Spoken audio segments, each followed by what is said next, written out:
नमस्कार दोस्तों। आज की कहानी है राम नाम का चमत्कार। एक बार एक गांव में एक साधु रहता था। वह सारा दिन राम नाम जपता रहता था और ढोलकी बजाकर कीर्तन करता रहता था। उसकी कुटिया के पास एक व्यक्ति का घर था। वह उससे बहुत परेशान था। एक दिन वह व्यक्ति गुस्से में उस साधु की कुटिया में आया और बोला कि क्या तुम दिन रात राम राम रटते रहते हो? क्या तुम्हें कोई काम धंधा नहीं है? हमें तो कमाने जाना पड़ता है और तुम्हारी ढोलकी की आवाज से मैं सो नहीं पाता हूँ। यह सुनकर साधु कहने लगा कि तुम भी मेरे साथ राम नाम जप कर देखो, तब तुम्हें पता चलेगा कि इसमें कितना आनंद आता है। उस व्यक्ति ने थोड़ा खींचकर कहा कि अगर मैं तुम्हारे साथ राम नाम जपता हूँ तो क्या तुम्हारा राम मुझे खाने के लिए रोटी देगा? साधु कहने लगा कि मुझे तो राम नाम की लगन लगी है और राम जी की कृपा से हर रोज भोजन मिल ही जाता है। तुम भी राम नाम जप कर देख लो।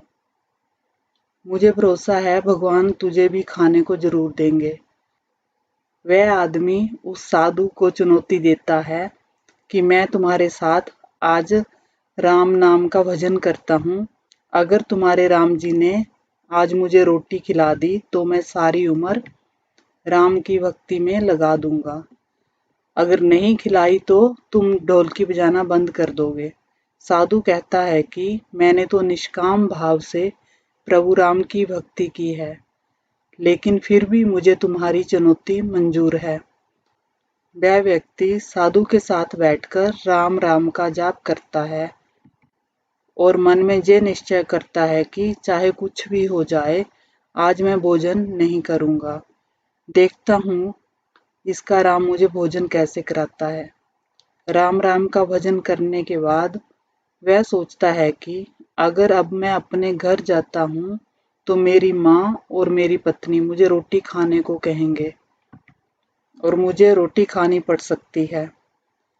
लेकिन मुझे साधु को चुनौती में हराना है, इसलिए मैं घर जाने की बजाय गांव के पास के जंगल में चला जाता हूँ।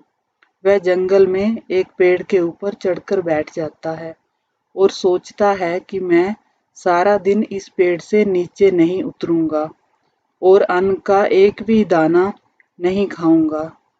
इस तरह मैं साधु को हरा दूंगा और उसका ढोलकी बजाना बंद हो जाएगा। कुछ देर बाद उस जंगल से एक बंजारों की टोली गुजरती है। उन्हें बहुत भूख लगी होती है। बंजारों का सरदार कहता है कि आग जलाकर यहीं पर खाना बना लो। अब खाना खाकर ही आगे बढ़ेंगे। खाना बनकर तैयार हो जाता है। बंजारे खाना खाने ही वाले होते हैं कि इतनी देर में बंजारों को सूचना मिलती है कि पीछे से डाकू आ रहे हैं। बंजारों का सरदार कहता है कि हमें जहां से चले जाना चाहिए, डाकू हमारा सब कुछ लूट सकते हैं। वे बंजारे खाना वहीं पर छोड़कर चले जाते हैं।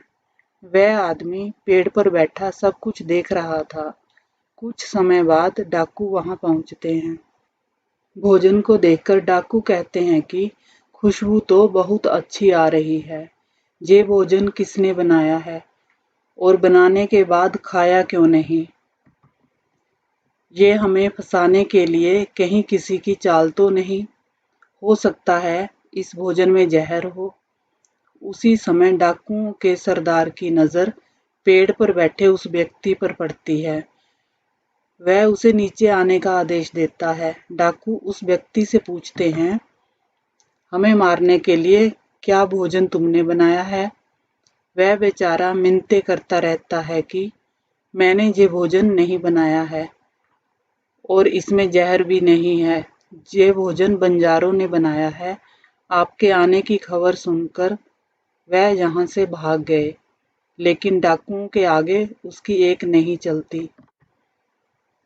डाकू उसे कहते हैं कि अब तुम्हें ये भोजन खाकर दिखाना पड़ेगा, क्योंकि हमें लगता है कि तुमने ही ये भोजन बनाया है और इसमें जहर मिलाया है।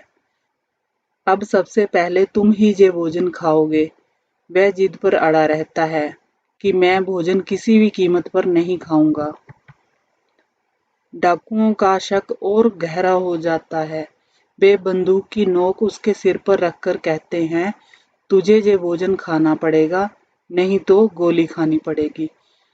उसके भोजन करने के बाद डाकुओं ने उसे छोड़ दिया। अब उसे विश्वास हो गया कि बंजारों को और डाकुओं को राम जी ने ही भेजा है। वह वहां से सीधा साधु की कुटिया में जाता है और जाकर साधु के चरणों में प्रणाम करता है।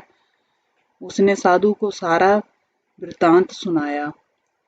अब उस साधु से भी ज्यादा उसे राम नाम की लगन लग गई और उसने अपना पूरा जीवन प्रभु राम जी को समर्पित कर दिया। दोस्तों, आपको ये कहानी कैसी लगी कमेंट करके ज़रूर बताएं। अच्छी लगी हो तो वीडियो को लाइक करें, चैनल को सब्सक्राइब करें। कहानी को अंत तक सुनने के लिए आप सभी का धन्यवाद।